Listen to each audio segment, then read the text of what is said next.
Can everybody hear me? Back of the room? Okay, I think we're good.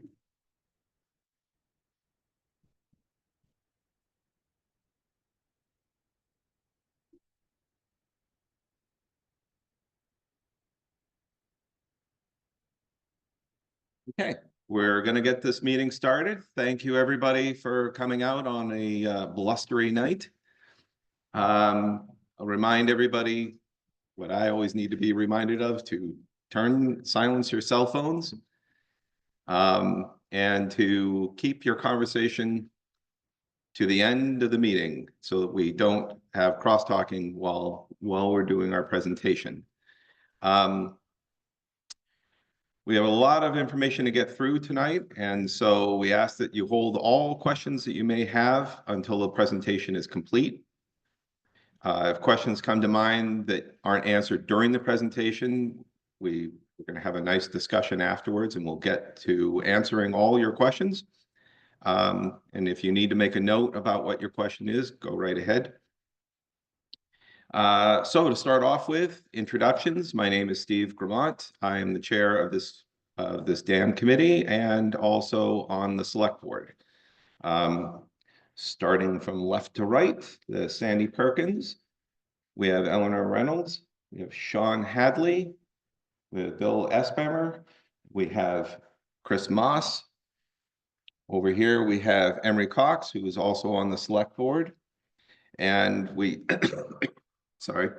And we have, see, this is why I wrote down everybody's names, because I knew I was going to do this. Tracy Redmond. I did seriously say this before. I was going to brain fart on at least one name. Tracy Redmond, who's also on the Board of Selectmen. And we have Dave Flaherty, who is here as a member of the public too. Okay. Now, for some background on how we got to be where we are now. Oh, this is the chair, the real chair. Yeah, the power behind everything is Alcina. Yep. So let's see how we got to where we are today. So this committee was created after the vote last year to to continue having the dam here in town instead of having it removed. We were tasked with doing fact finding about what it would take to keep the dam, all of our options that are available to us. And this is our task. We are not a decision-making body. We are just simply a fact-finding body that is going to present our findings to the select board. And then that will go from there, and the town will be involved in the process all the way along. We have, to emphasize this, our mission statement is to, oh, I think I got the old one, to present to the town a plan for keeping the dam and impoundment with or without power generation, including cost and funding sources. I'll clarify what I mean by the impoundment, because you will hear that during the meeting tonight. The impoundment is all of the water behind the dam as it is right now. We've met 1 to 2 times a month since August. All volunteers. Our meetings have been open to the public. We've had almost all of them available on Zoom, except for the first 1 or 2. We do not meet in private outside of the public view. We do not have distance outside of public view. It's all in public, and it's all fully transparent. So our committee's task, as I've said, was to examine the facts, ask questions, seek answers, and present our findings to the select board and the people of Dover-Foxcroft. We have no authority to make any decisions of any sort, and that is something that the townspeople get to do. I cannot stress enough that our purpose is to evaluate the town's options fairly and realistically for keeping the dam. This includes an open and frank discussion about how much this will cost and the long-term obligations to the town. There can be no informed discussion about retaining the dam without having discussion about how much it will cost to keep the dam. As of today, our committee has formally adopted one and only one recommendation, and that is that the town not pursue restoring hydropower to the Mayo Mill Dam. This conclusion was arrived at after a careful reevaluation of all available evidence, including hiring a third-party consultant to ensure that we had solid information to work from. The end result is that same as it was before, which is that it is not economically viable to restart power. And there's a variety of reasons, some of which we will get into in the meeting tonight. This conclusion is extremely important because it determines the general flow of events from here, specifically surrendering our FERC, that's F-E-R-C, that's an abbreviation for a federal agency, specifically surrendering our FERC license exemption. And you're going to hear a lot more about that tonight if you're not familiar with that already.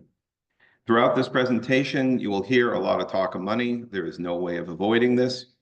The numbers you'll hear about are very large, and some would even say scary. I have to emphasize that if you find the numbers scary, it's because they're scary, not because we're deliberately trying to scare people. We are really trying to take an honest evaluation of what the costs are. Unfortunately, the only way to know for sure what the costs are is to do it.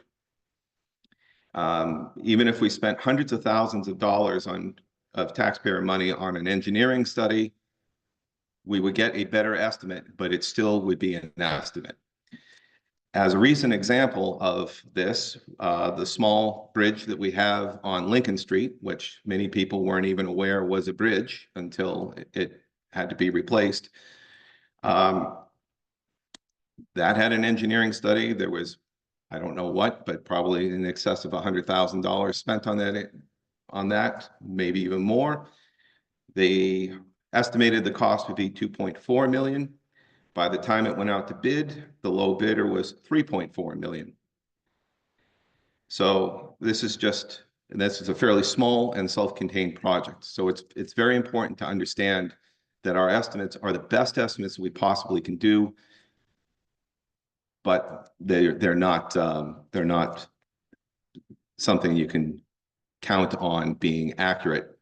And as everybody knows, costs have been going up increasingly and suddenly. So I personally think that we're estimating as best we can, but if you're going to go one way or the other, it probably would be up. So the biggest disservice, because of that, the biggest disservice that we could do to the members of the town is to underestimate what the costs are, because everybody's going to have to make a decision about what to do in terms of the funding options that we have. And once we start down this road, we cannot stop without wasting a lot of money. And so therefore, we have to go into this clear-eyed and all committed to doing what is necessary to keep the dam up and running. So without further ado, I'm going to turn this over to a series of presentations. There will be slides up there that you can follow along with. They will be available after the meeting, and they will be available online.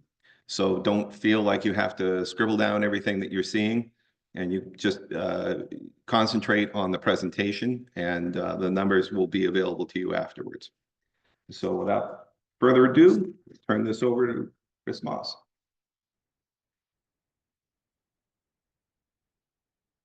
Oops.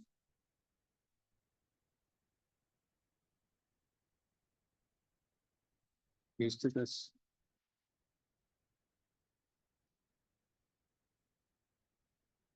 Can you hear me now? Okay, good. What? Up top. Up high. Oh, hi, that's Tammy. She runs the place. I don't know, 42? Two. It's the answer to life, the universe, and everything, but evidently not for this. Sorry, Tammy. As I said, she runs the place. Okay, good. My job is to give some background on this project. Oops. So we'll skip. Steve was supposed to have done all of this and got me right to here, but I'm there now. We're here because the Federal Energy Regulatory Commission, FERC, you'll hear that name a lot. They do dam inspections. They control all the dams all over and all the power in the country, hydropower at least. And they've been doing inspections for years and years for us.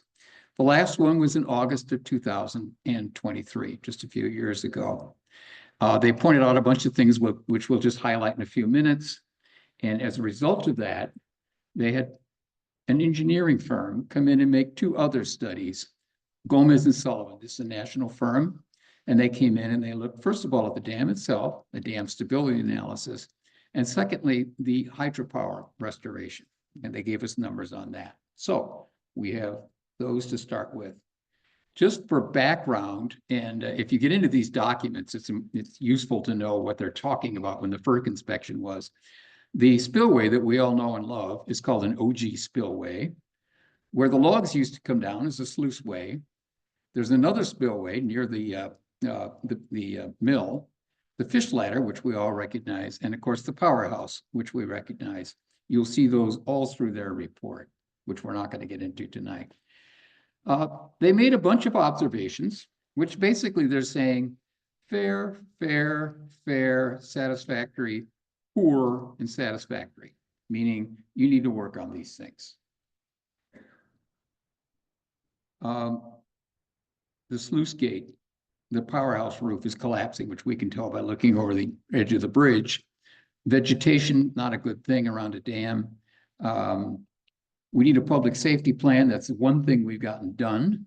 The condition assessment for the spillway and the dam foundation, that's the Gomez and Sullivan report that followed on, and the power generation feasibility, again, Gomez and Sullivan.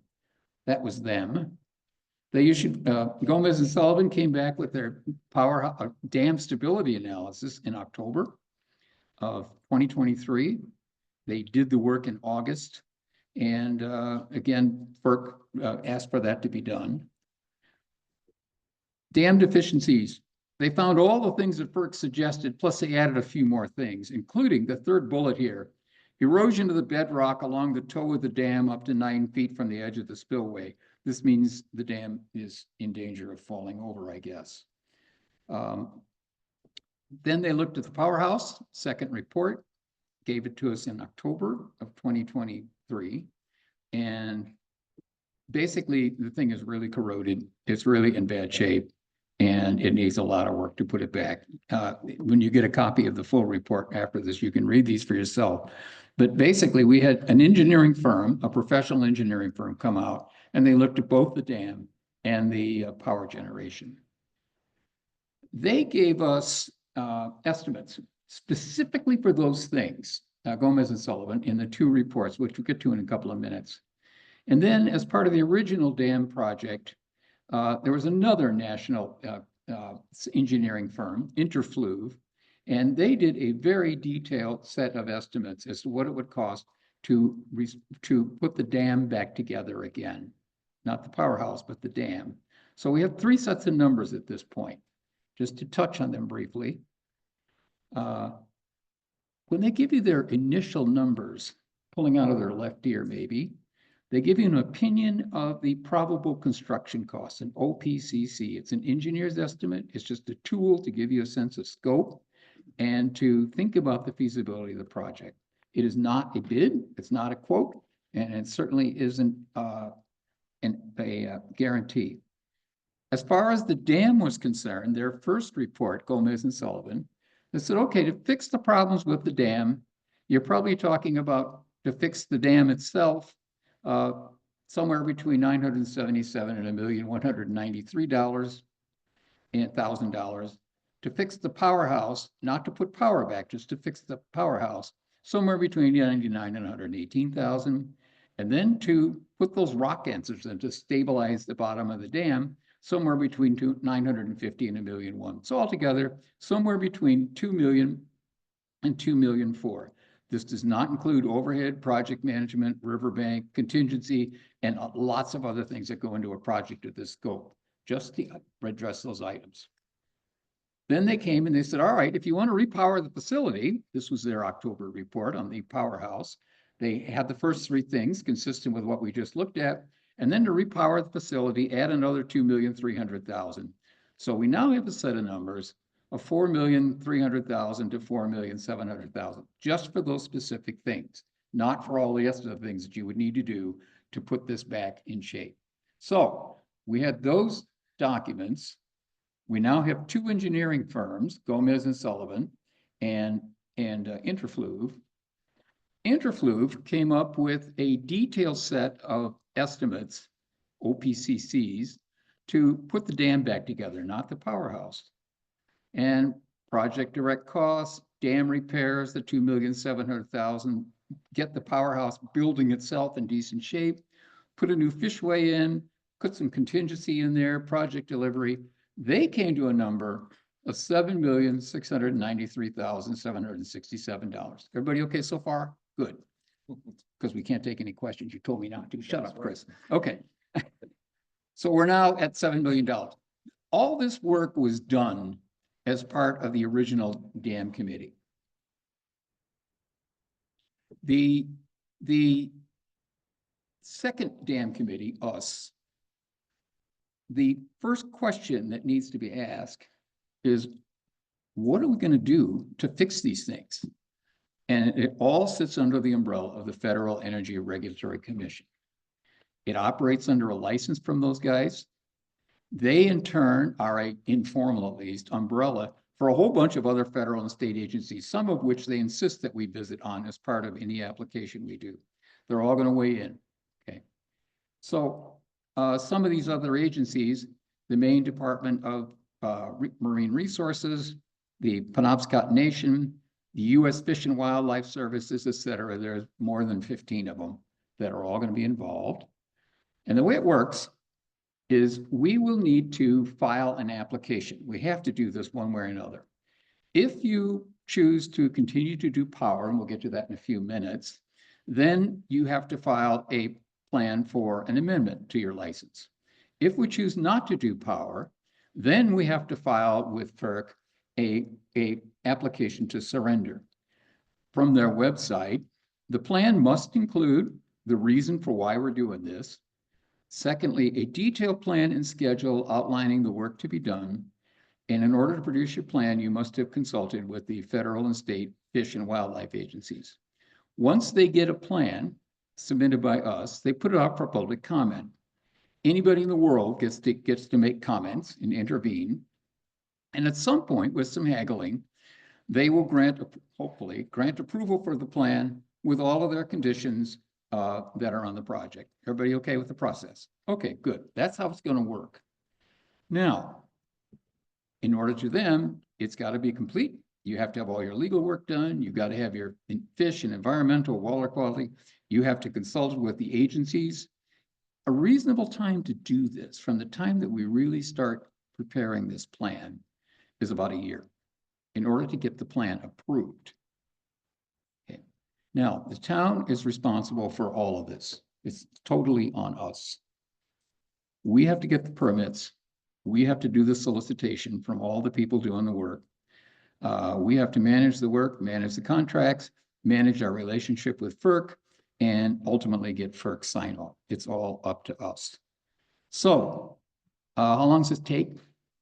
At a minimum of 5 years from now. That's not a statement it'll be done in 5 years, but we're talking a significant period of time with a whole lot of activities between now and that being done. Now, that was work that was done up until the beginning of the second dam committee. And we've taken the liberty to use as much of that as possible to come up with the kind of numbers you're coming with. The big question, and we'll get to this in a few minutes, that we dealt with was, are we going to file a surrender application or are we going to file an amendment? In other words, are we going to continue to do power?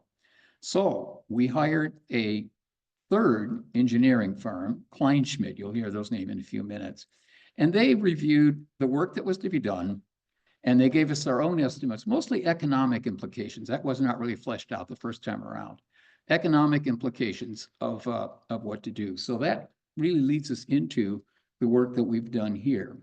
Now, constraints that we're going to have to be working with. Again, we are totally under the Federal Energy Regulatory Commission.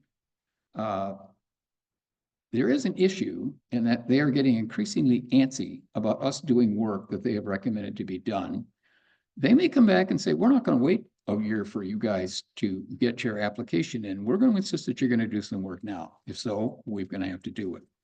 In any event, the town is responsible for everything that happens. All the project changes, if any come up, we're on top of that.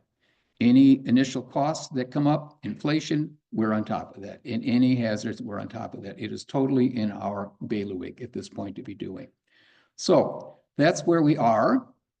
And at this point, that's background. I trust we'll get into questions on that later after we've done our presentation. So at this point, who's next? Talking about, yeah.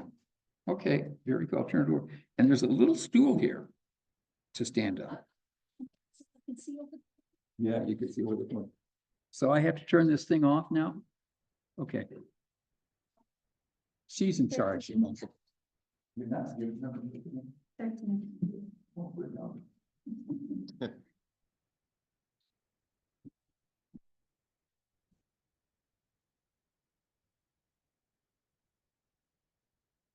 Okay, committee activities so far, we've met 8 times. We've we've organized, developed the mission statement, discussed background, commissioned a powerhouse review, Kleinschmidt, identified state and federal, oh, sorry.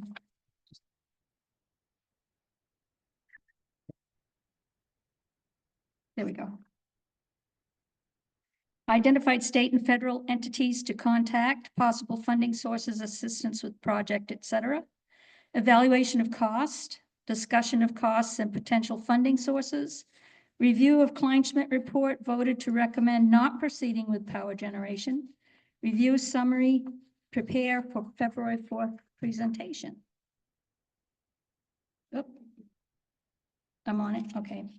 Accomplishments to date, gained an understanding, wait a minute, there we go. Gained an understanding of deficiencies to be corrected, initial understanding of path to correct deficiencies, reviewed consultants' report and arrived at proposed resolution of hydropower generation question, reached agreement for feasibility purposes of potential costs for this project, initial work on potential outside funding sources for this project. And who's next?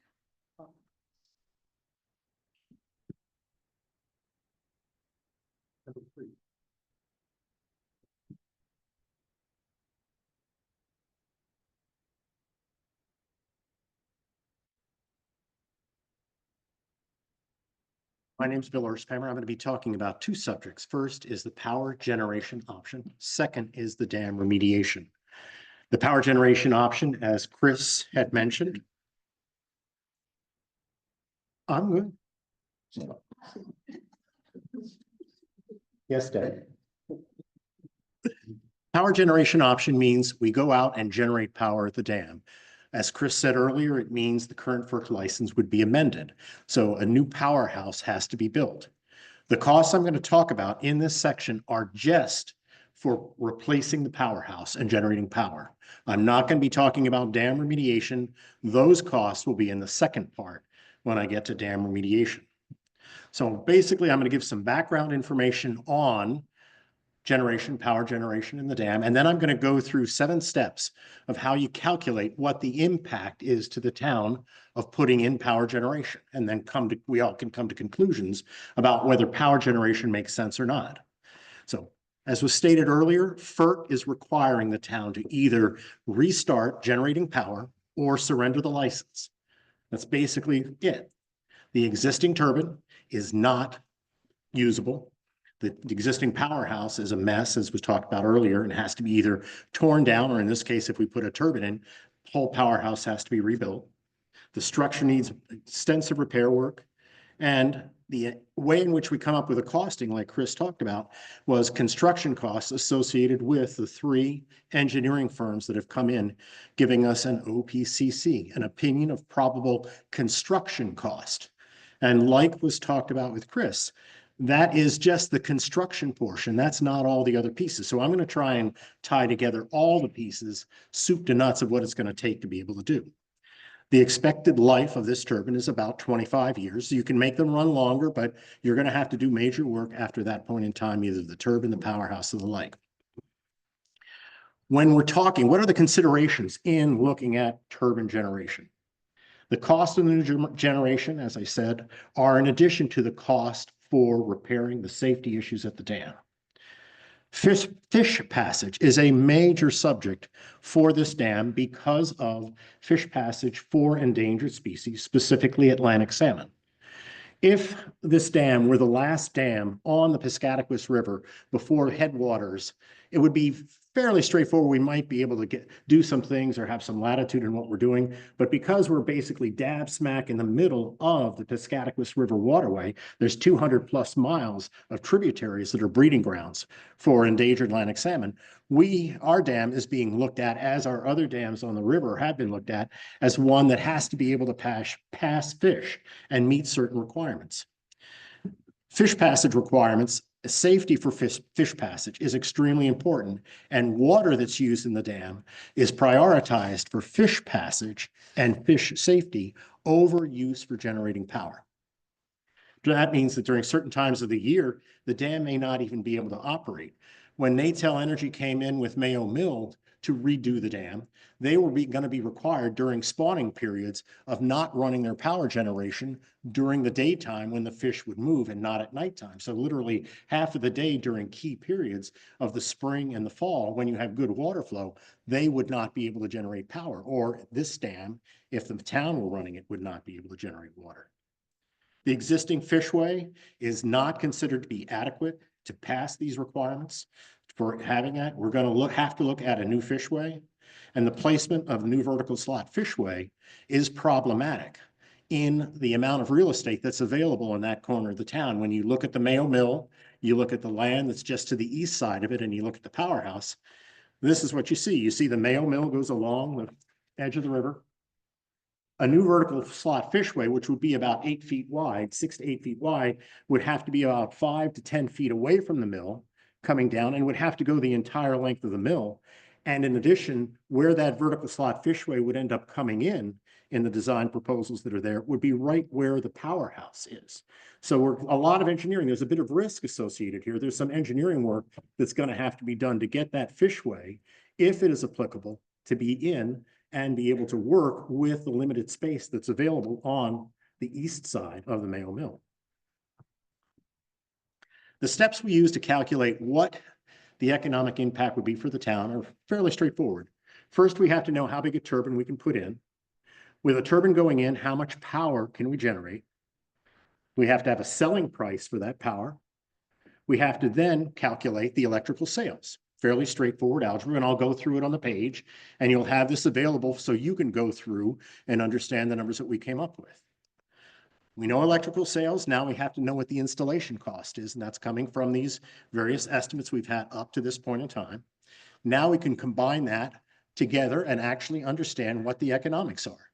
Put the costs and the benefits, the dollars together, and come back and say, what's it going to take in order to finance this? Finally, we can look at the property tax input. So what I'm going to do is go through a series of slides, one by one, doing each one of these pieces and trying to give a little bit of background information on it. Generator capacity. First, how big a turbine can we put in? The biggest turbine that can be put in with the existing license is a 300 kilowatt turbine or a 0.3 megawatt turbine. The river at that place could handle a larger turbine. If there were a larger turbine, the incremental cost to put in a little bigger turbine is not that great, and you'd get more sales revenue. But in order to do that, you would not be amending an existing exempt FERC license. You would have to go out now and literally relicense the dam. The process of amending it is difficult enough on an exempt facility, but you add to that actually relicensing for a larger dam, you're talking a significant amount of time, effort, money, and it makes it next to impossible to do. So maximum available turbine size, we can put in 300 kilowatts, 0.3 megawatts. We would be putting in a new single turbine that would be considered a state-of-the-art turbine, hydroelectric turbine, and we'd have to install it in a new powerhouse structure that would be on the east side of the Mayo Mill.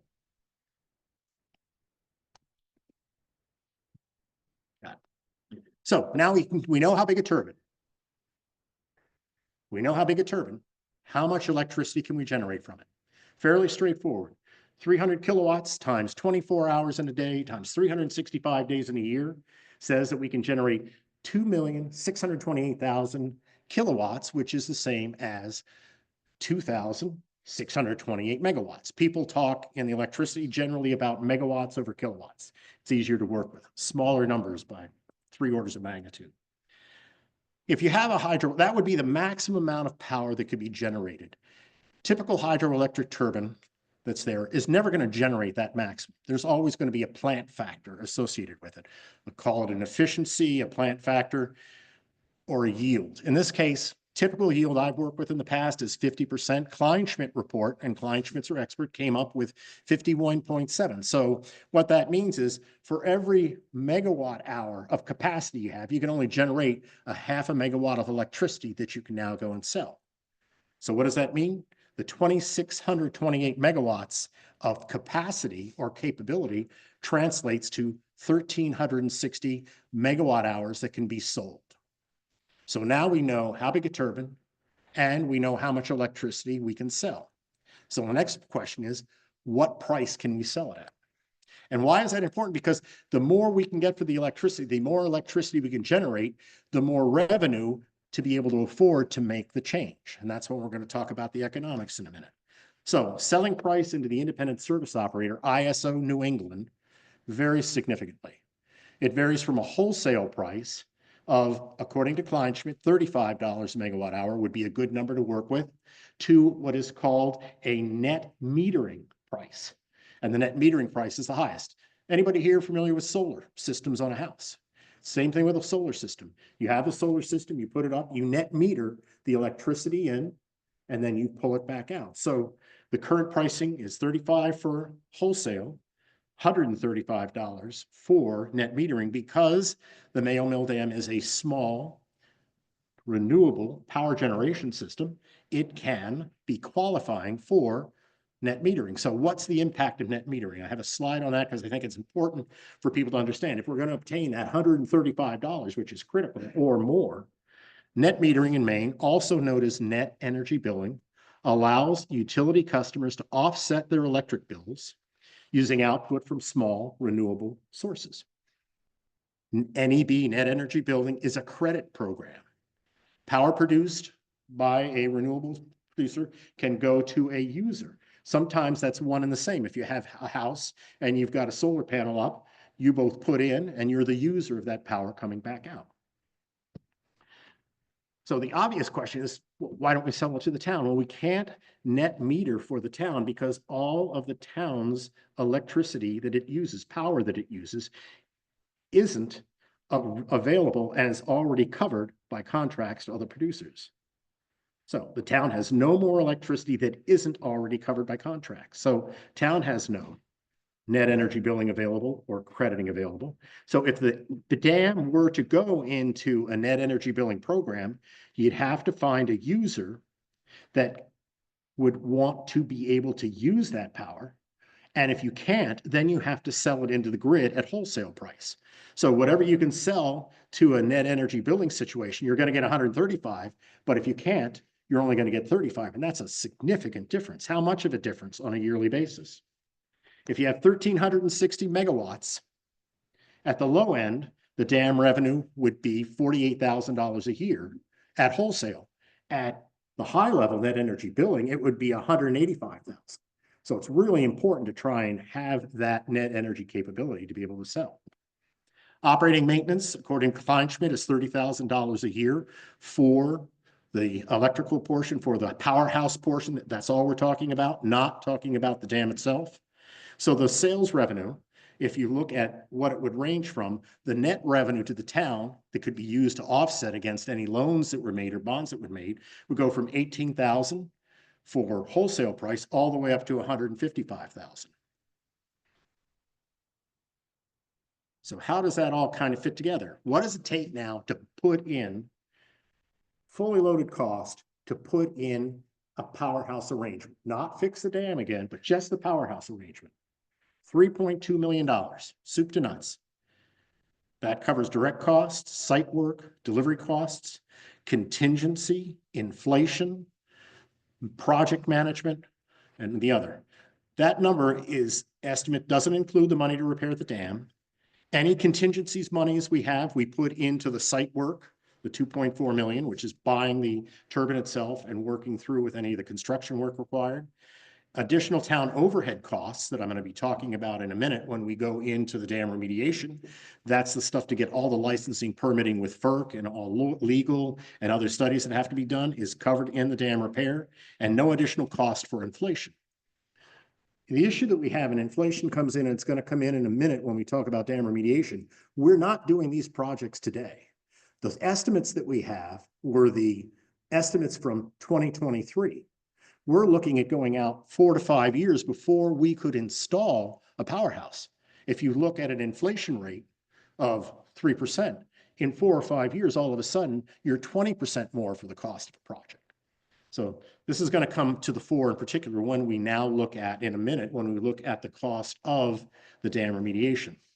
So here's the summary page, and you can look at this separately when you do get your actual printouts, and this will all be there. 3.2 million top line. I put a question mark next to spending offset for funding. Sandy's going to talk about that in a bit. The question mark means we don't know, and she can talk about what type of outside options we have for spending. So if we look at financing the project, 25 years at 5%, that means the town would have to come up with $226,000 a year to pay that 25-year bond. Offsetting that would be revenue at net energy billing of $185,000, but annual operating and maintenance cost of $30,000. So the net cost to the town year upon year for 25 years is $71,000 per year, based on the construction costs that we have, based on the revenue for sales, based on the size of the turbine. Over the 25-year life of the project, that's $2 million that the town would have to fork over to put in power generation at the mill, just for power generation. So what impact does that have on our taxes? Assuming no outside funding for this situation, $71,000 a year, 1 mill is roughly $375,000 in cost. It would be roughly 0.2 mills or 1% tax increase. So in order to put in just the powerhouse, we'd have to look at a 1% tax increase. And you can look at your tax bill and say, what is that? If you have a $200,000 valuation house, that's about $40 a year. And again, I have to say it again, this property tax increase is only for installing and maintaining a powerhouse for the next 25 years.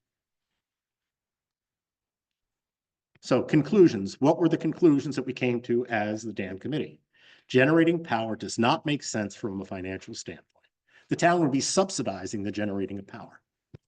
The best case, or this base case, or this scenario that we came up with was really a best case scenario.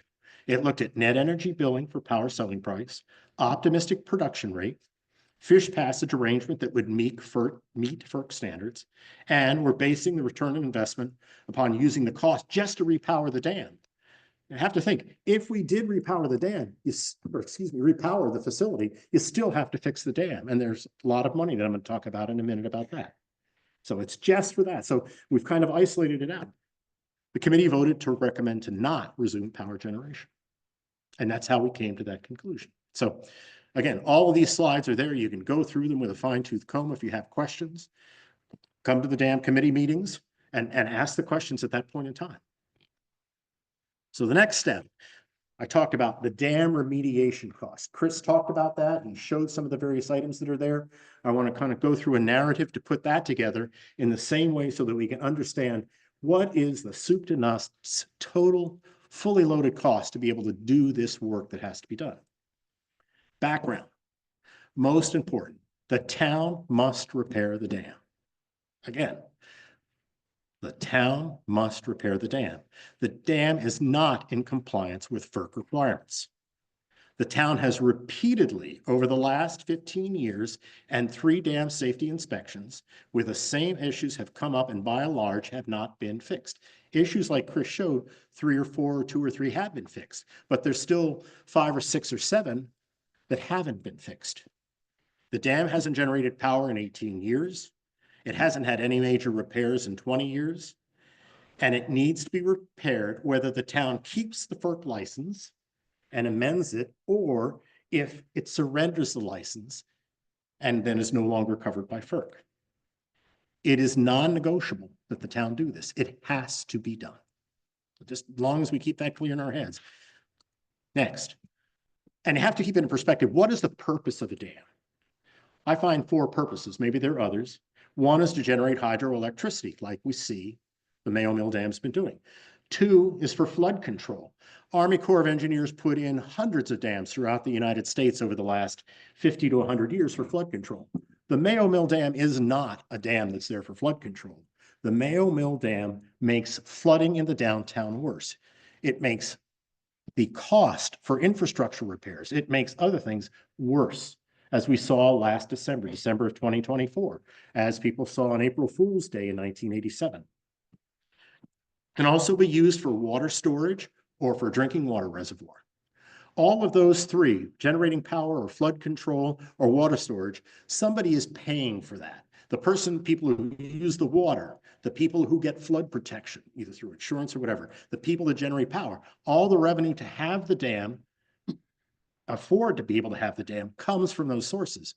Recreation is the 4th use, but recreation is a side benefit to the people that are out there in the town, in the locality where a dam is. There are very few dams that are put in just strictly for recreational purposes. They're water-based, the water behind them, as is the impoundment, and the water that's on the Piscataquis River up beyond the dam is used for recreation by lots of people. I use it. Other people use it, kayaking and the like, even swimming. But that's not paid for by the recreational use. It's a side benefit to people. So when you keep that in mind, we have to think of where does the money come from? Who's going to pay for that? So the dam remediation project has 3 parts. FERC dam repairs, powerhouse removal, because we're assuming in this case that we're going to surrender the license. If people come back and say we want to keep the license and we want to amend it, you take the cost of this dam remediation and add to it the cost that we just talked about, the 3.2 million for being able to repair the dam and put a new, or put the powerhouse and put it in. And 3rd is fish ladder installation. I list what the 3 items are separately and what they mean. The remediation or repair of the dam does not include installing the new turbine generator. I can't say that enough. So you'll see a number here, which is going to be a very large number on dam remediation. And then you saw the large number of costs to be able to put in power generation. Those are 2 separate items. If you want to do them, you have to add them together. So I talk about fully loaded costs. You heard opinion of probable construction cost. Construction is only one small part of a capital project. Fully loaded costs have included in them the construction cost, the delivery cost, the town overhead costs, and inflation. And I'll break these out individually in just a minute, along with the total that's there. Construction costs were taken from the Gomez and Sullivan work, from the Interfluve work, from the work by Kleinschmidt that the town brought in. We brought in separately as part of Dam 2.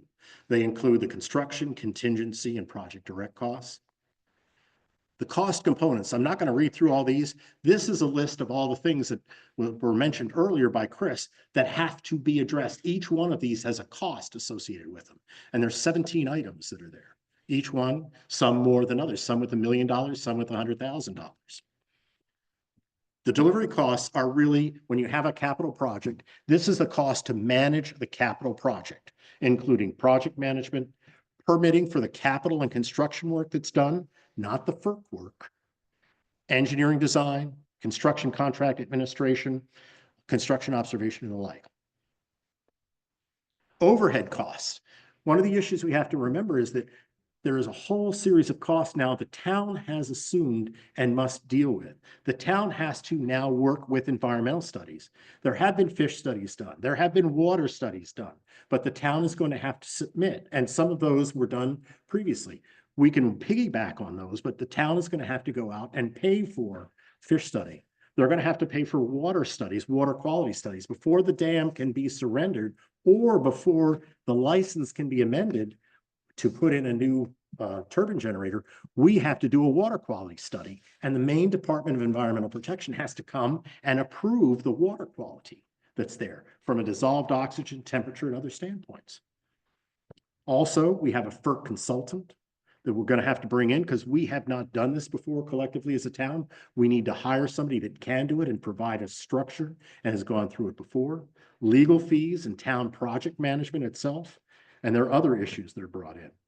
One of those other issues is inflation. And because we're not going to do this year or next year with the cost we estimate today, but we're doing this out in 2029, 4 or 5 years from now, 3 to 5 years from now, all of a sudden you've taken the cost that we have and you've multiplied it by 20%. If you go 2.7%, 2.7, 2.7, very rapidly in 5 years, you're up to a 20% increase in what you had as an estimate. So how does this all break down? The bottom line is $9,890,000, $9.9 million.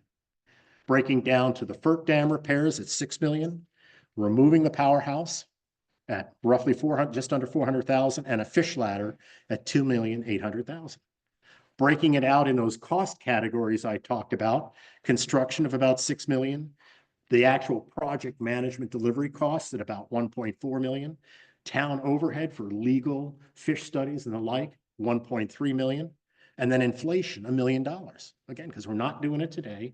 And Steve brought up the point earlier, the whole issue of a 2.5 million goes to 3.4 million when it actually comes time to doing the project. So we believe these are realistic estimates. They're based on engineering firms that have done this type of work before, and it gives us a good starting point. So now let's do that same sort of cost of finance like I did on the powerhouse. 9.8 million. Sandy's going to talk about funding opportunities. 25 years at 5%, $700,000 a year to finance in a bond the cost of repairing the dam and going with every year having to pay about $30,000 just for the dam portion to keep the dam up and do repair work on it and making sure that it's working properly. That's both for operating and maintenance. So the annual cost of the town is $727,000, or over the course of the 25-year bond, you're talking about the town spending $16 million to repair the dam and pay for the dam repairs. Tax impact, $727,000. 1 mil is about $375,000. That's approximately 1.94 mils, or a 10.5% tax, property tax increase to be able, for the next 25 years, for the town to be able to keep the dam and repair it and meet FERC standards so that FERC, we can surrender the license and FERC can now pass that and no longer be the regulatory agency, but all the list of myriad agencies that Chris talked about a few minutes ago would now become the ones that would oversee the dam. This property tax is only for paying for the repairs over the next 25 years each year. So a $200,000 house would be approximately just under $400 per year in on-off. So you can calculate for yourself. Take your current tax bill, multiply by 10.5%, and that's what the increase would be just to have the dam and to have the impoundment behind the dam. Next, I'm going to turn it over to Sandy to talk about funding.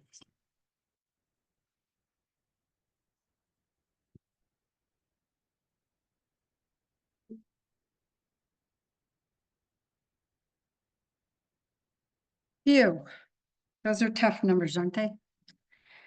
And I think, well, I'll speak for myself, and I think I'm probably speaking for all of the committee. They are tough numbers, and we don't have any really good way or reason to dispute them. So the question then becomes, if we, the town, want to keep the dam and the impoundment, or I should say dam or impoundment, what options do we have besides just raising property taxes to fund that? And I have done some work. We have all done some work to look at that. Obviously, the fallback and potentially the biggest source of funds will have to be property taxes. But there are other options. There are 10 to 15 federal and state grants out there. We have talked with both state and federal representatives and senators about some of the options that are available to us. I will tell you that as disappointing as it is for me, there are not a lot out there to just fix the dam. That's going to be a tough sell. There are options out there for fish passage and fish habitat. There's grants out there for historic preservation, for beautification and placemaking, for recreation, and for safety. There is, and some of this is even just, I've learned of some of this, or more about some of this even today. Probably a lot of you have heard about this situation that's going on in Hancock County, where they have 3 dams. It's not our situation. There's no fish passage issue. There's no flooding issue, but there is an issue of the company that owns those dams wants to get rid of them. And the people that live around that dam, those lakes, want to keep them. They have, like I said, a very different situation and a very different, I'm trying to think of the word, the thing that entices them or encourages them. There is a phenomenal community effort going on there. Those people have gone out. There are 5 bills related to those dams that have been submitted to the legislature for this quarter. And one of those bills includes a revolving loan fund. It isn't even a reality yet, but it is something that might happen. And unfortunately, I think there's a lot of those kinds of things out there. And as Steve said in the very beginning, we're up against some time limitations. We have to have some of this done. I figured out what we're going to do by the end of June, or negotiate the ability to wait a little longer. And so it's unfortunate that there are programs out there that may or may not be available to help us to pay for this. But certainly it's something that we have to keep our eye on and take into account. I did not put here that there are grants for hydro generation. There are. Again, I read a lot of them. A lot of them don't seem to fit our situation. That doesn't mean, again, that something couldn't change in the next few months, and all of a sudden, somebody might think, some entity, federal or state entity, might think that that was a good idea. But for where we are today, we have to go with the things that we know are available to us. So like I said, I think funding strictly to repair the dam is going to be a pretty hard sell. I do believe there are funding opportunities out there for fish passage and for the powerhouse removal. And when you see on my next slide, for the numbers part of this, we're going to assume that that's what we can find. These grants range from a few $1,000s. Some of them are millions of dollars. Again, there's no guarantee that we get any of these grants. They're all competitive. We have to have a plan, and that plan has to be finished.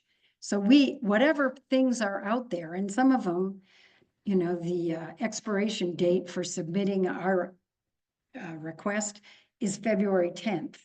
Well, you can bet we're not going to be able to apply for that because we don't have a plan. So this is all very, we hope, kind of thing. And I do, honestly, I do. I mean, I will say, I cannot believe that it is impossible for us to find money. I'm sure that we will. The question is how much. So for the financial part of this, we assumed that there are no funds for the dam repair, that we find all the money we need, or from Bill's slide, 3.266 million for the powerhouse removal and the fish passage. So what does that do to the numbers that Bill showed you, that 10.5% increase in taxes? Well, it takes the amount we have to borrow from 9.89 to 6.624. It drops that annual cost from 727 to 495. And it drops the total payments over the life of this project by almost $6 million. It drops the property tax impact from almost 2 mils to 1.3, about 3% less. Instead of a 10.5% property tax increase, it would be 7%. And again, it's just numbers. We don't know how much it's really going to cost us, and we don't know how much money we can really find. But you do have to put sideboards on what you think about in your head when you think about how you want to proceed with these kinds of things. And so with that, I will hand it off to Sean.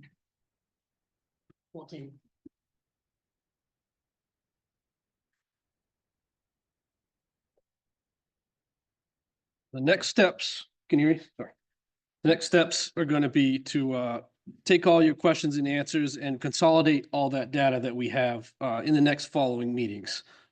Once we do that, then we'll report to the full select board and we'll include all the results of your concerns, your questions to them, and they will recommend, we'll give our official recommendation for power generation as well, which Steve said before, we decided not to recommend generating power. And then the board, in consultation with our committee, will discuss the next steps going forward. And we also need to negotiate an extension with FERC in the timeline that we have. The date is June, and we know we're not going to be able to get all the plan and everything ready by June, so we're going to have to negotiate another extension with FERC. And we also, this is part of the stuff that Bill said that needs to be done, is we need to have legal work done. So we need to hire a lawyer to go over this process. RFP, which is a request for proposal. We need to get a FERC consultant as well as engineering work. Now, that's not the study, that's just a proposal for what it would cost to do the study. So those are costs that the town will have to incur. We also have to consult with the federal fish and state wildlife agencies, as well as have the environmental, fish and water quality studies. And we need to work to file the FERC amendment or surrender plan, since we're not going to be generating power. And this work has to begin now. We have to do this year. So the town will have to spend money in 2025 to get the process going, because FERC requires us to do so. So we have to aggressively work to, like Sandy said, get the outside funding or find some funding sources that will help us. But we do have to spend some money in order to fulfill the obligations that FERC requires us to do. So with that, we as a committee will take questions and comments from the public. Back to 11. Okay, Alcina, you're.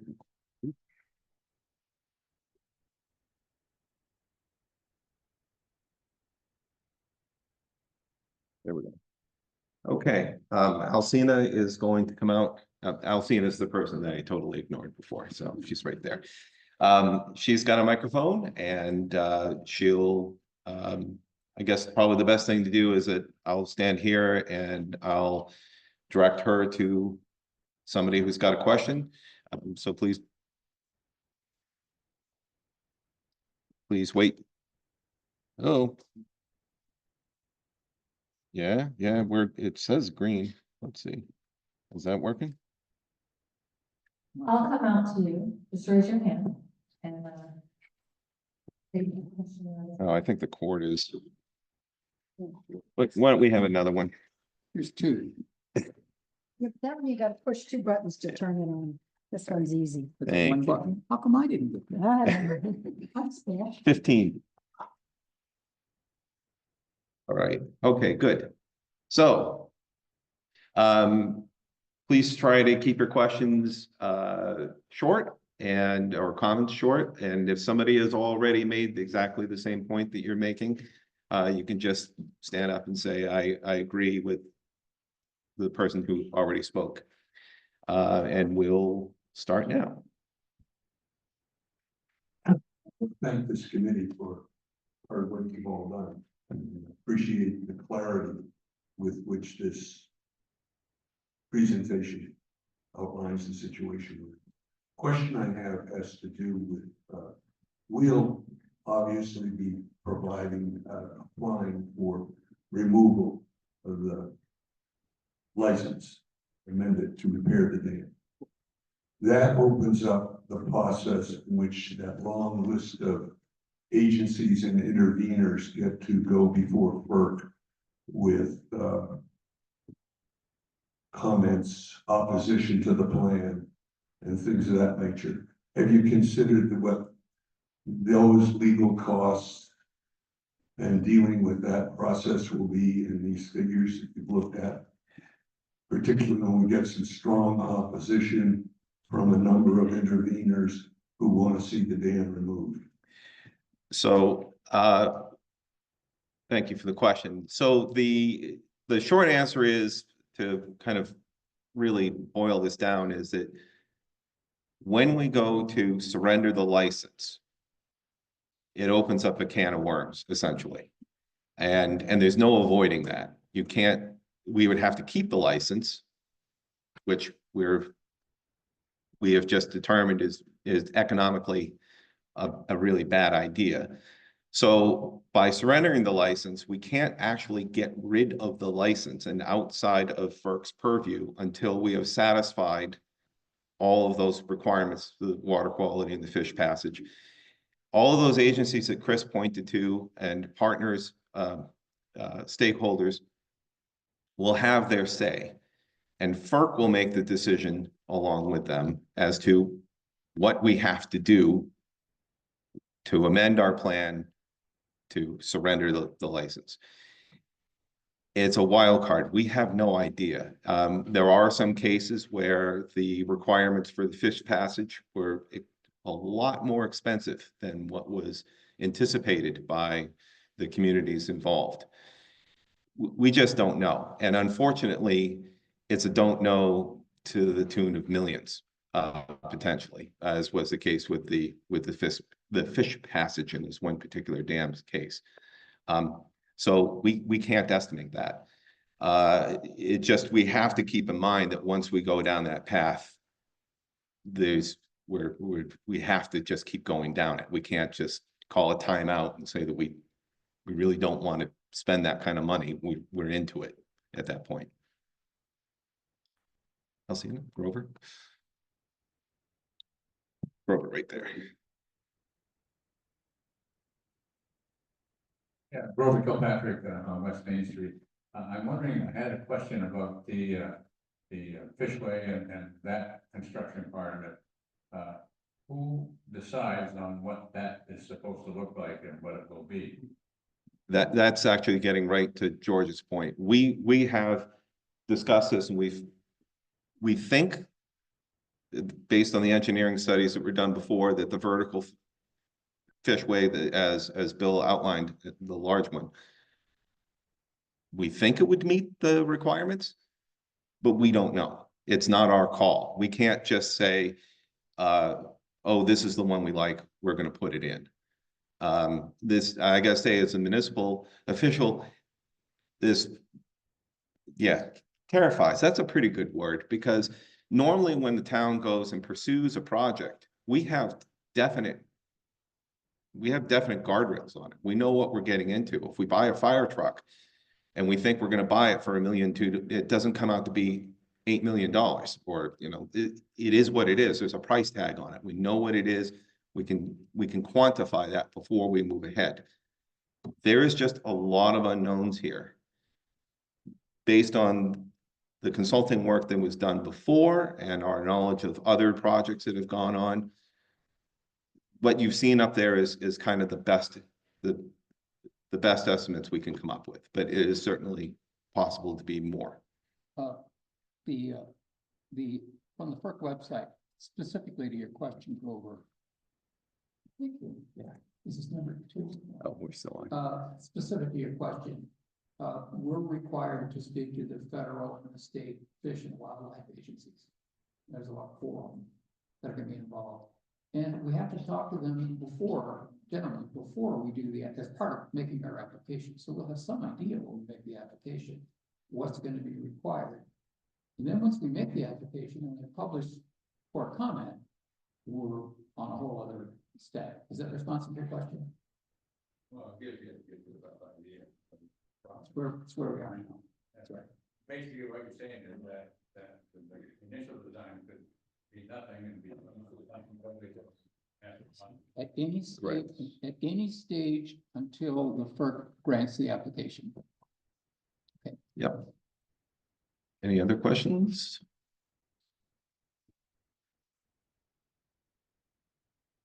Just to get on that topic you were talking about, the last couple of relicenses, basically the same process, but they're involved with it, average like $1.5 million in negotiation costs alone. Just to give you an idea, the Yeah. average is like $1.5 million. It all depends on how much we push back or fight as far as what we're gonna install for fishways. You can see fishways range anywhere from $1.5 million to 14 million, depending on what they want to push for. Yeah. So it becomes a big fight from what I've seen. And that, What I've been told. and thank you for the numbers. The numbers are crazy far apart. And they're also site specific, they're condition specific. And the, the thing that is really scary is you can put all the money in and then have it not work. Because some design flaw that nobody could anticipate beforehand and the fish don't use the ladder. We would be required to rip it out and put in another one or modify it. Because the goal is to have the fish pass. The goal is not to build something. So if what we build doesn't work, it has to be rebuilt, including being torn out. Hi, Lori Colonel. Do you have any sense of how much we're talking about needing to be committed for 2025? And at what time we have to make that commitment? Is it now or 6 months from now? That's discussion. We don't know. That's the decision for the select board to do. We are going to, after this meeting, our next meeting, we will start talking about nailing down recommendations to the select board. But to give you an idea, the stuff that we have to do in the real quick short term is going to be probably several $100,000 this year. And that's kind of probably the minimum. Yeah. Jake, I have more comments than questions, I think, but one of the things that, I'd like to point out is that repairs of the dam aren't major repairs. They're deteriorated concrete, that has to be like holes or whatever, but it's not a major repair. The majority of the cost seems to be in this extraneous contingency fund, all of that type stuff. So to be terrifying to fix the dam isn't a word I would use.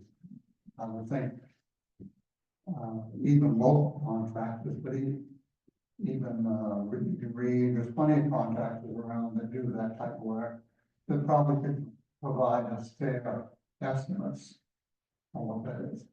The other thing is the tax increase. When it's stated that the taxpayers will have to pay 10.5% tax increase. That is a may on the will, because the money that's appropriated by the town is our money, and we can decide how it's spent. Whether it's for a $500,000 fire truck or whatever else the town has, bills have to pay, we get to decide where that money is spent. And some of it could be spent on the dam repair without any increase. Well, by eliminating some of the expense. So we as a council have discussed this for a year now, going back and forth, and we had a vote. And all these numbers were pretty much on the table at that time. and the townspeople, by majority vote elected to keep the dam. And I think that's the ball we need to keep a focus on.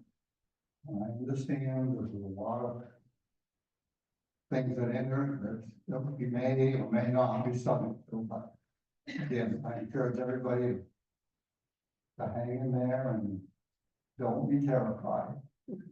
Come up with solutions and comments and help these people get us down the road. Thank you, Jake. So the cost that we've been looking at is taking into consideration the actual cost that it would take to finish the project. If you look at all the numbers, I mean, there's a lot of work that needs to be done. Engineering firms have helped come up with these numbers. We haven't made these numbers up ourselves.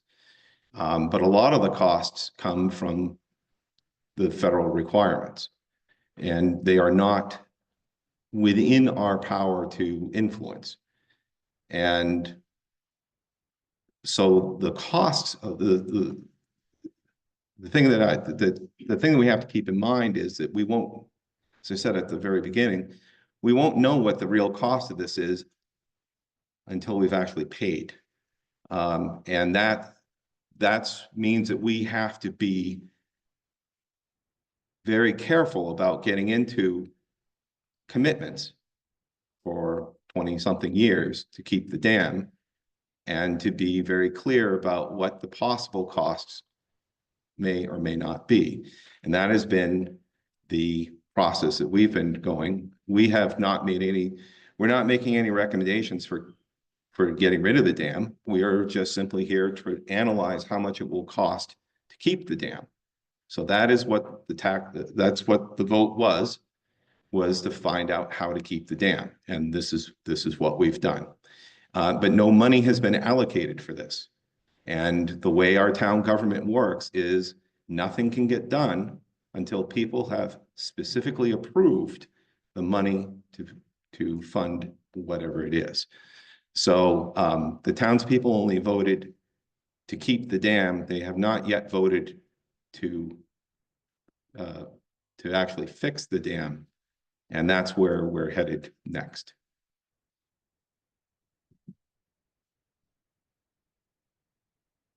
Carol, I want to echo everyone else's sentiments in thanking the committee on the hard work.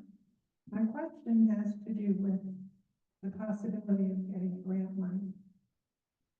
And I wonder if it will hurt our chances in applying for grant money, because the dam doesn't really serve any public purpose.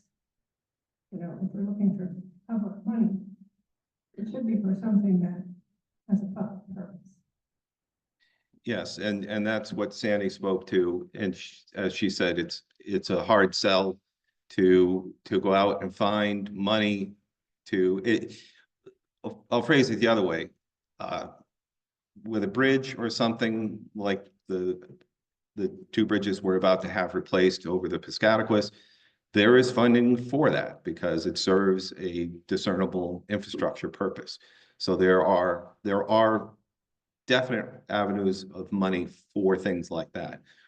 For the dam, there are certain sources of revenue or funding that can come in for parts of it. Mostly, unfortunately, they have to do with hydropower. And if we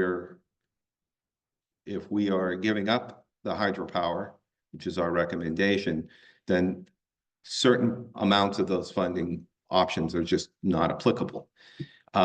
Where, as Sandy was saying, where we think we have the strongest possibility is defraying the costs for fish passage. We are pretty, I'd say we're pretty confident that we could get some or all of it. And of course, it depends on if it's a $14 million fish ladder, maybe not. But we're pretty sure we can get funding for some of those things. Same thing with landscaping as part of like say a downtown revitalization plan. So there is definitely real solid possibilities of offsetting some of those costs. And Sandy, made a pretty good estimate about what that might be and what would be remaining to be paid by us. Hi, Holly Perkins. I have the real estate main office here in Dover-Foxcroft.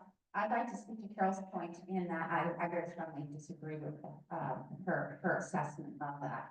The downtown and having navigable water, fishing, the property values of the riverside homes, the valuation, the mandated disclosure that anybody selling a property along that waterway would be obligated by law to make anytime forthcoming. If that would come out, not knowing what it would be, very much like the communities down that you mentioned below, where they are suddenly stripped of that recreational water or that water frontage or the usable water frontage, would be a huge decrease in taxes. You know, those people have their taxes go down anyway, because the property's not gonna be worth anything anymore. At least those people that are along the water. I would specifically like to know what discussion has been made regarding grandfathering. Because this is an older piece of property. The fish clearly have been getting up that ladder for quite some time.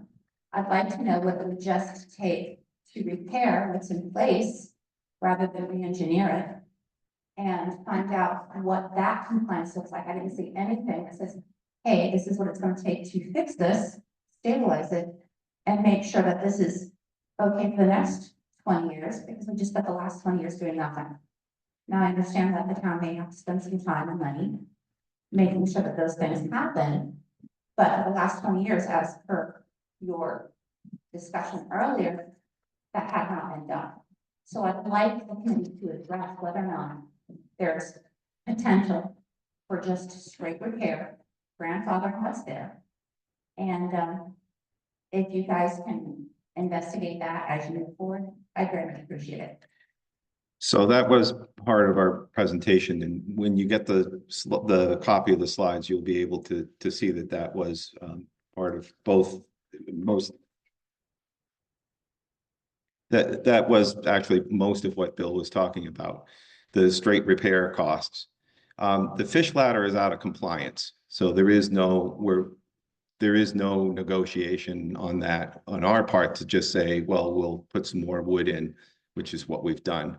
The studies were done and show that the amount of fish passing through it was negligible, and so we're out of compliance on that. So a new fish ladder is required. But like I said, when you will have a copy of all the slides, and you can go back over and you can also request a copy. We have very large, dense spreadsheets, which are where's Alcina? They'll be on the website as well. There you are. Hello. So those numbers that we've gone through was essentially what you're asking for.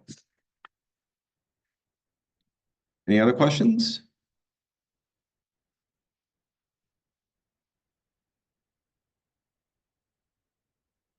The laser coming on the river, beautiful. So am I to understand that removal is no longer on the table and possibly not even up for a revote in June? We don't know that. Our committee was just tasked with figuring out what it will cost to keep the dam. Okay, so my next question would be, if we remove the dam, what would our obligation to FERC be financially if we removed the dam? Because I'm thinking, this is a pretty expensive pond. Like I said, I live on the river, I live down there, and I don't have a pond, but I'm okay with that.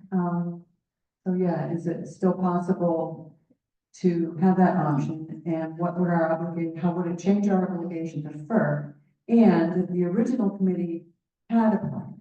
So would we be able to, if we chose to remove the dam, reinstate the original plan from last year and apply for those grants, which there were millions of dollars available to us, to the town at no cost to the taxpayers? Yeah. So The short answer is we don't know if those options are still available to us.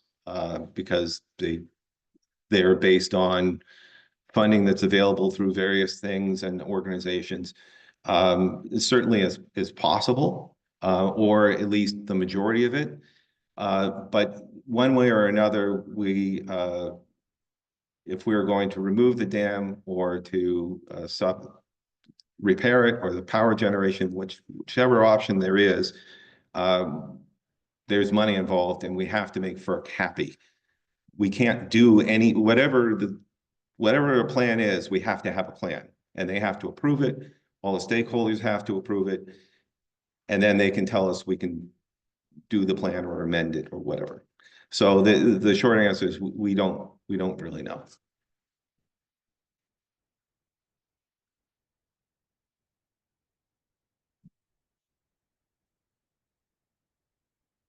Hi, my name is Matthew Jones. I live down east over on the river. I was just curious, I know one of the issues was, or is an issue right now, is the flooding, especially downtown. Now, when you were talking about repairing the dam, the funds cost of that, does that include, any type of floodgates to alleviate future flooding? Or is that just like repair costs and not adding additional? It does not. The existing dam that is there, based on the previous study work that was done, there is no feasible or readily available way to put in floodgates or to be able to make that happen. So there is, to answer the question directly, no, because it's not practical in that dam structure.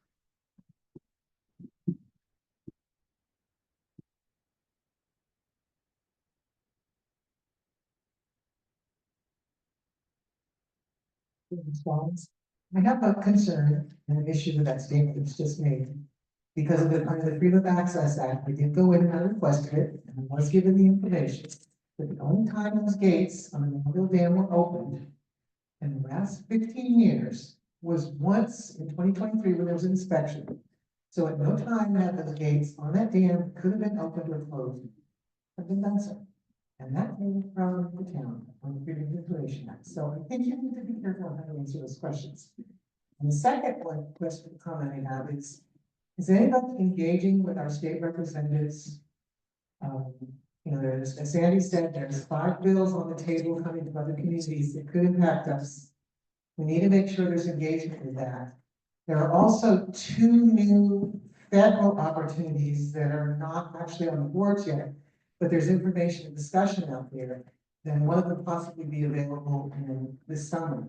Don't have all the details on it yet, but it does have to do with repairing infrastructure in small towns coming in under the Department of Interior and coming under the Fish and Wildlife. So there's some things to be looked at, and I think need to be engaged with our state representatives and possibly our federal level. Sandy, do you want to speak to what you've? Why have you, Mike? Yeah. That's it first. Yeah, you're on. I have reached out to our state and local, or our state representative and senator. Chad is here, and he can speak to what he has found out about these bills that have been presented. We have talked with our Jared Golden's office, Susan Collins' office, Angus King's office. I guess this is a personal comment. I can't say that I have been overwhelmed with the response that I've gotten. They've given us lists of potential grants, but they have not been like, yeah, come get us, you know. So I think we need to have a bigger request, a bigger thing from the town to get those kinds of entities involved and engaged to help us. So to answer the question, yes, the committee did reach out to me. I did go and speak with the committee. At the time when I spoke to the committee, there aren't a lot of state level opportunities to provide funding for that. I did give them a few names and they obviously did reach out to them. The new bills. So I don't have all the information yet because not all of those are printed yet. But I am monitoring. I've already talked to one of the sponsors on it, and I plan on being involved following those and be involved in work session. So as I get information that actually becomes available, I can bring it back. I don't have a lot on that right now, but we're just starting. Even in my committees, the only bills we're seeing right now are from departments. We haven't seen those from other legislators yet, so. It's, well, we have one or two, but most of them are not even from, because we've got 500 more bills than we have out of session. And the revising office hasn't even printed all, because they don't even language done all yet. They haven't got one of my bills out yet. So I don't have a lot of information on those bills. I am aware of them. I am monitoring them. I have talked to sponsors. And when I get information, I can bring it back. I just don't have it back right now, unfortunately. Thank you. Just one comment about other funding sources, as Sandy spoke of when we were going through this, is that certainly the town should be and will look for any form of funding to offset these costs. However, we have to understand that at the end of the day, we are responsible for all these costs. So if we commit to this and we don't get any funding, or we only get partial funding, then we have to come up with the rest.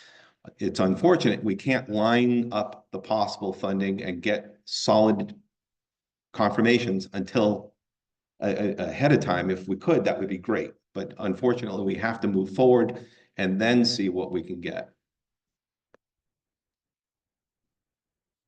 Yeah, and to do that, we have to have a project, and that means spending quite a bit of money just to even get to the stage of even knowing what sources might be applicable to us. Hi, my name is Louise Bell. I live on North Street, but I also own a house on Green Street. And I walk a lot at Browns Mill along the restored riverfront there. And I have to say, like most of you think it's beautiful. And I don't understand why the upper river wouldn't look like that. It's the same quantity of water. If the dam was removed, because there's a natural ledge, to my understanding, there's a natural ledge there anyway that will impound it somewhat. And quite frankly, the Browns Mill, the way the river looks there is beautiful and natural. And I believe that that's the way the river would look if the dam came out. The other thing is, I think it's hard for everyone to have what's best for the common good. And while an increase in taxes of $280 or more a year, I think will be that 10%. 10%. it doesn't seem like much to many people. There are many people in this town that it would be a hardship for, and we're talking 25 years for that amount. So I think it's significant.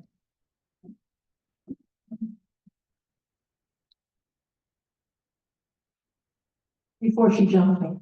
I want to come back to my question about the timeline of making a commitment.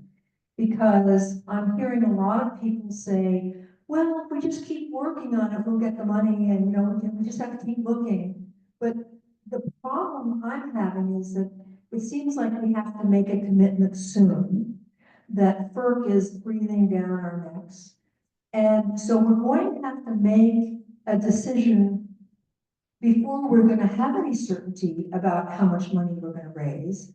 And frankly, as a taxpayer, that bothers me. I also have property on the river, and I am not eager to be spending more in tax money for something that is a recreational opportunity for some, but not for most people in this town. And everybody will be required to pay that excess, whatever that's we're gonna all take the burden. Everybody in town is gonna take that burden. So I wish there were more certainty. I mean, we all wish there were more certainty, but the timeline is still not clear to me. At what time is the cut point where we have to make the final decision how we're gonna do this?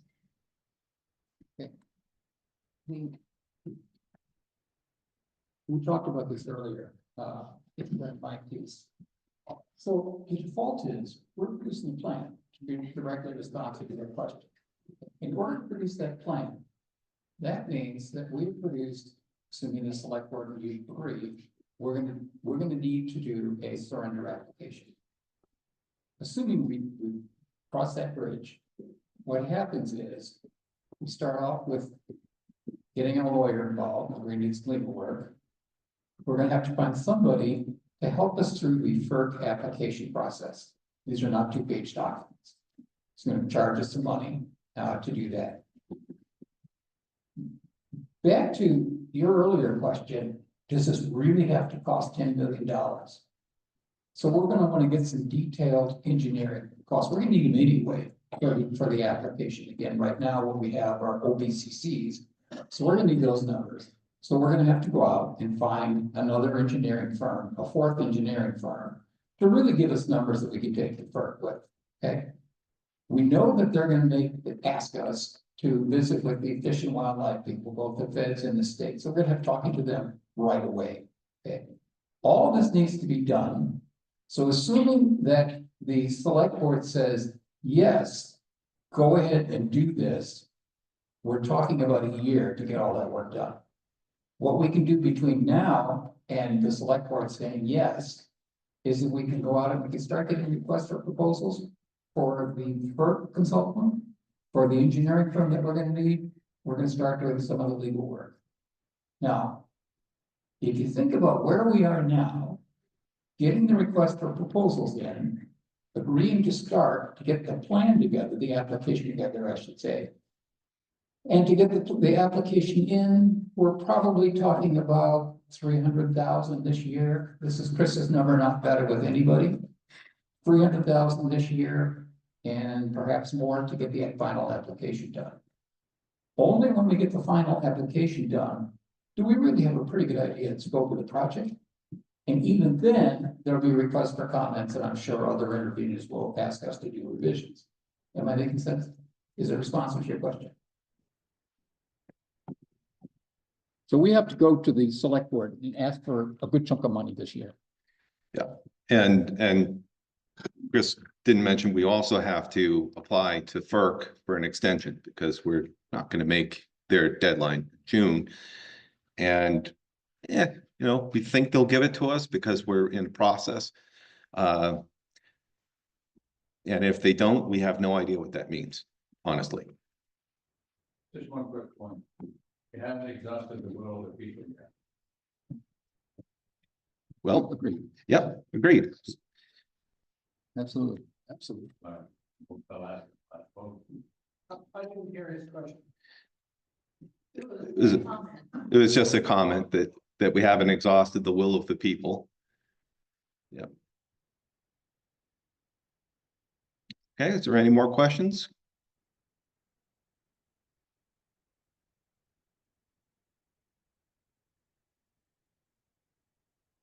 I said I wasn't gonna do this. I'm sorry, Steve. I'm really sorry. I'm a little frustrated, a little upset. 6, 8 months ago, we had the numbers, we had the plan, we had the experts. It was all lined up. We had money. And now not only are we starting from square one, we're starting in the hole. We have to start all over again, spend our own money. And I agree with Louise. There are people in this, there's a gentleman down the street living, you know, on the edge, 83 years old, on Medicare, barely paying his electric bill. What's he gonna do when his property tax is gone? I don't think I agree with Louise and Leslie in terms of the greater good here. And if we're gonna make choices when it comes time for the town budget to cut, what we're gonna cut. I mean, we're already up to the edge on most stuff. We're gonna cut EMT services. Are we gonna cut, fire department? Are we gonna cut education to pay for us? I'm sorry, I said I was gonna do this, but I just feel like, why are we here? I feel like we've wasted so much time, and it's just slipping out of our fingers. I don't understand why. And if that's not really a question, so I just had to, sorry. Just had to say that, sorry.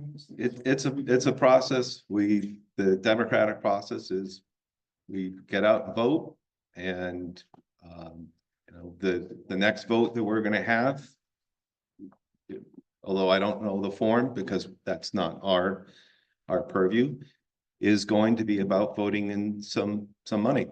And because we can't do anything without money. And we'll see how that goes. And like I said, I don't know when that will be. All we're gonna do, our committee, is to make recommendations about the path, and then have the select board, and then the select board has to go to the townspeople with a solid proposal for funding. I have a question. A few years back, when the mill out here, the power line, the water line put in.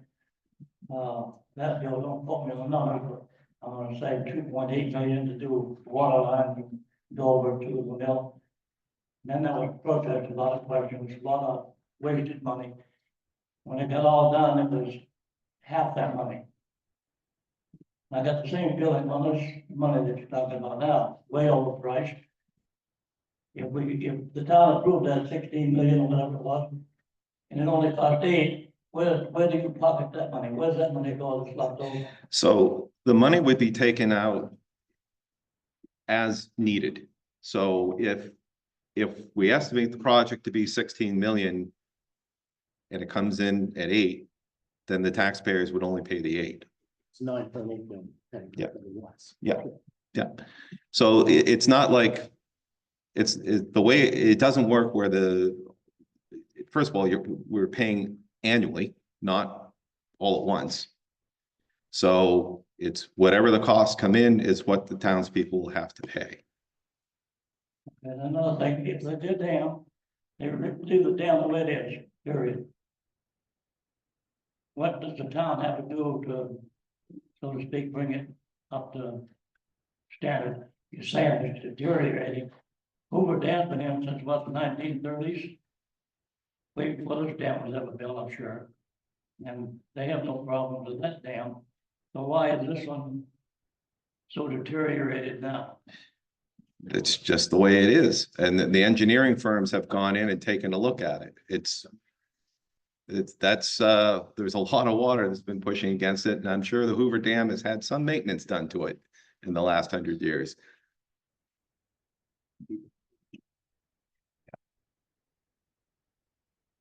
Wondering if you've explored other options besides that huge fish passage. I've heard rumors that there were other alternatives. Yes, yeah, I think Bill can talk about that. We did look at some alternatives. There were 4 or 5 alternatives looked at by Dam Committee 1. One of them, what's called a naturalizing fish ladder, which would literally create a cascading loop of rocks going from right at the south end of the mill, right down to where the current dam is. The problem with that was $14 million. So, and that would have been absolutely beautiful. If you could have gone with another naturalizing fish ladder that wasn't as high, that would have lowered the impoundment, that would have been about $10 to $11 million. The other options were, well, don't want to talk about it because right now that's not on the subject, is removing the dam. And that's another fish ladder because it allows the fish to be able to get through. And it is the one that is least controversial for the town to deal with over the long term from the standpoint of interveners coming in. But we're concerned today, as Steve talked about, our mission was to look at the current dam and give an estimate of what it would take to bring it up to standards for FERC. If we didn't have FERC there with a gun to our head, we could leave the dam the way it is and let it go. But FERC is the regulator and they're saying, generate power or don't generate power. And then from there, you have to deal with the fish and the other issues. They said yeah.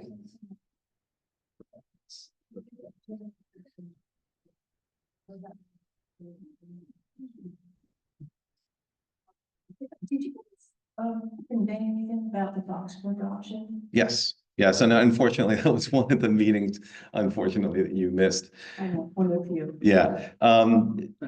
Bill, did you want to speak about that? We did a detailed analysis of that. Is that on what is that? It's on the website. Good. So we did an analysis of that in a similar format to what we did the analysis for the various options for dam 1 and our dam grouping. The number we came out with was $16 million. we would have to be dredging approximately a mile through bedrock, removing material, rebuilding completely that whole intersection of Pine Street and North Street with all the water lines and everything else that's there. So it was a extremely costly option. It was actually more expensive than just going into the river itself and building a naturalizing fish ladder there. In addition, the one problem with that particular situation is water rights. There are water rights for the dam, the upper project, Mayo Dam, and there are water rights also associated with the Kruger Dam down at Browns Mill. So the water at the Mayoville Dam, the upper project, has to be able to flow through to the Kruger operation down at Browns Mill. We can't divert water out. That would be creating a whole new waterway. So that would have hit a whole series of legal problems, and that's deeded into the property ownership of the dam by the town. So it was, yeah, we did. We spent time. If you want to go over that separately sometime, give a holler and we'll get a copy to you. Okay, Michelle Council, I have been going to the meetings. I would highly encourage people to come to the meetings. These guys have been doing a lot of work. They were like, with Chris Moss and Alcina, they were on committee number 1. This is committee number 2. And they're building on with committee number 1. Did a lot of hard work.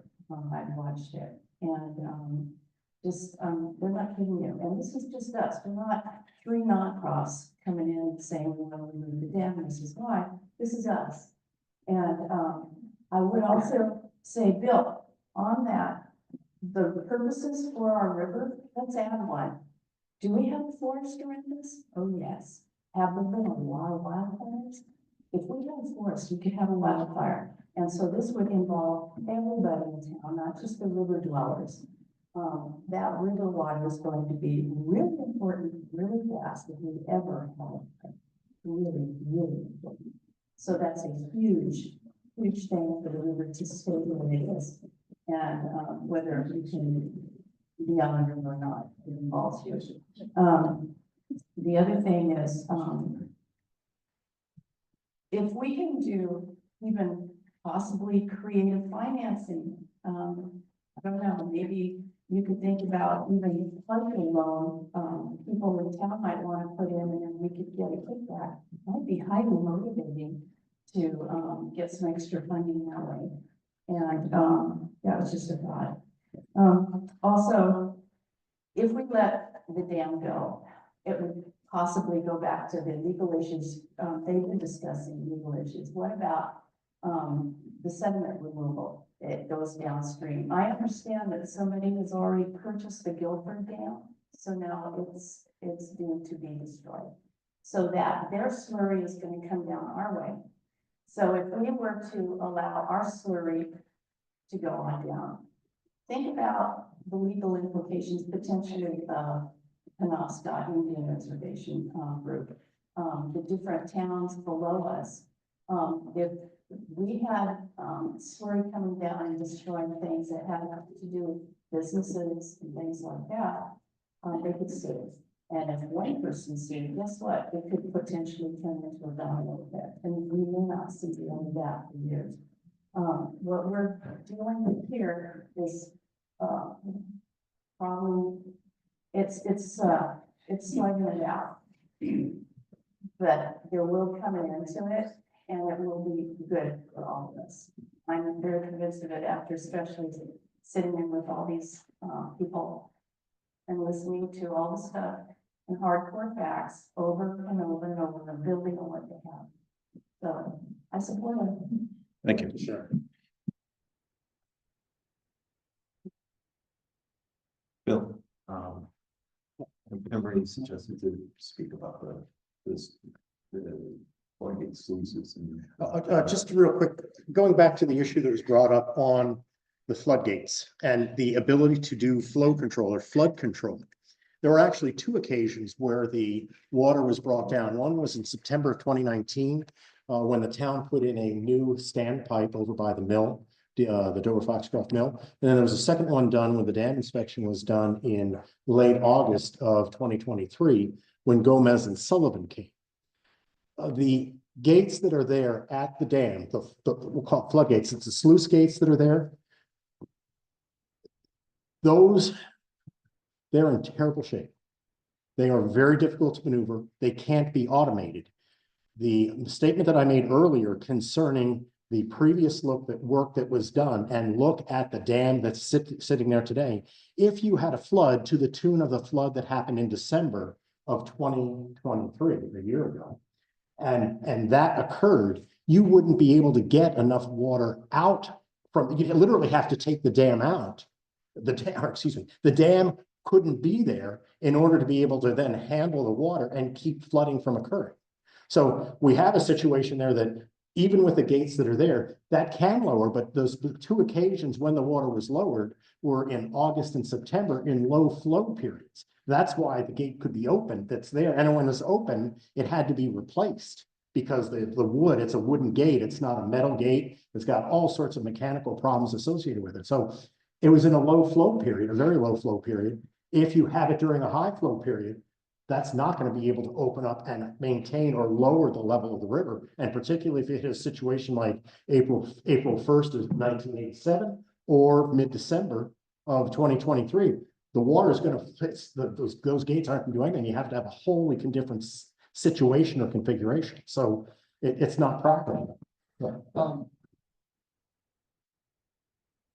would have been nice to have that information when the first time, and all I got was, oh no, it never happened. You know, it's just a really, it's just a thing.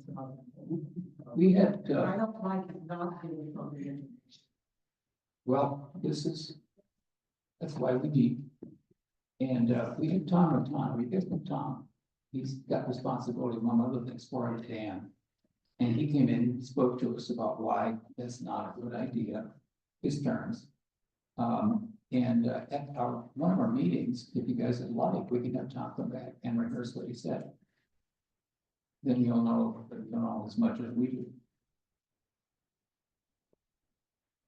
Okay, any other? So basically, nothing to hide here, as John always says, complete transparency. And they'd be happy to have him come back and get into that specific question anytime. Any other questions? Yeah. On flooding on Pine Street, that's been an issue for quite some years. I suggested putting pilings in along the riverbank right there and control a lot of where we want it to go.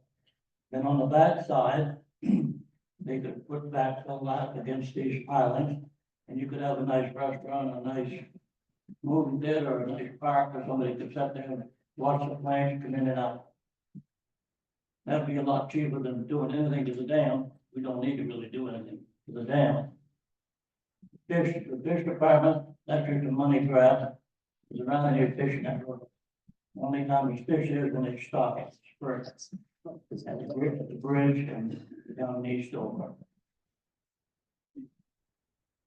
I just want to say that there's also, in regards to the gate, there's the safety issues involved there, where Mr. Matano came and told us that, you know, he has to harness up to even go out there because the powerhouse building is not, you know, structurally sound, and every time he has to go out there, it's a risk to him, safety wise, in order to raise and lower those gates. So we have to take that into consideration that you know, it is dangerous now. It's not that he can just walk out there and do that. It's actually a dangerous thing to do for him. So we have to look at that from a town perspective as well. Yeah, and whatever dam repairs are done, that obviously will be, that's going to be part of it. So the situation that the dam is in right now, as per FERC's safety inspections, it's got some serious issues that need to be addressed, and that's one of them.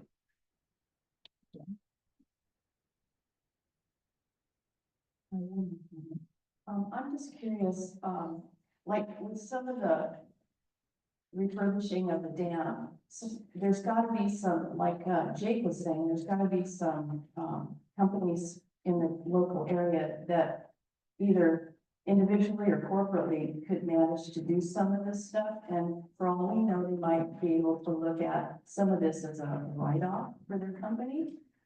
They might be able to volunteer some stuff.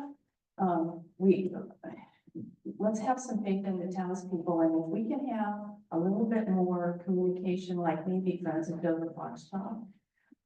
Just keep us abreast of those little things like that. Well, we need this, we need that. What do you need? What do you need? Maybe we can do something about it. Maybe I'll cut the cost.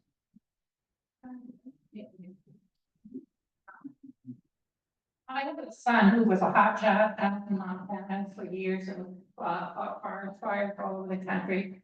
And we'd probably go to someplace like that. They use helicopters, they pick up vast quantities of water from the air. They're not gonna fool around getting a little bit of water from the river. First of all, the town is, it's not wooded enough to burn right in town, like, you know, a major forest fire.